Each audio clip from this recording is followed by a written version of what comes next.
C'est la salle Fleuve Jaune du ministère des Affaires étrangères et de la coopération qui a abrité les discussions de ce dialogue politique entre l'État d'Israël et le Bénin. L'ambassadeur extraordinaire plénipotentiaire de l'État d'Israël pour le Bénin a dit toute sa joie de voir ce dialogue politique organisé. Un acte qui, selon lui, montre la volonté du gouvernement béninois de renforcer les relations entre les deux pays. Et je suis très content que cette réunion dialogue entre les deux pays a démarré aujourd'hui et c'est une continuation de cette rencontre. Nous avons avec nous ici dans notre délégation, et permettez-moi, plusieurs chefs de départements aux différents ministères.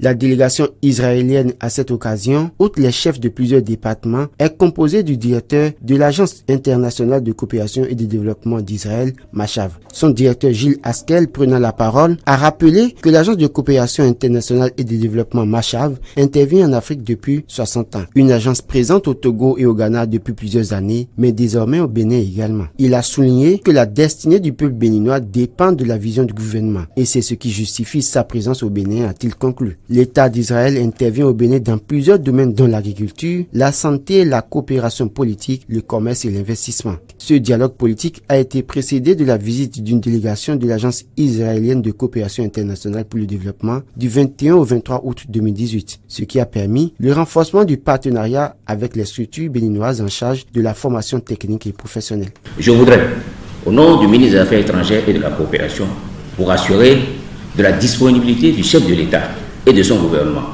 à œuvrer au renforcement des liens d'amitié et de coopération entre votre beau pays, Israël, et le Bénin.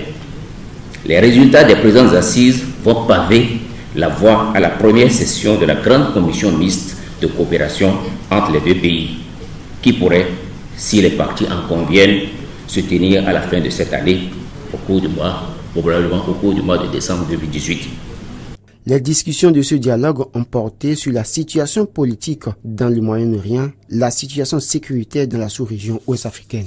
Des projets d'accord et des projets de mémorandum d'entente ont été également examinés.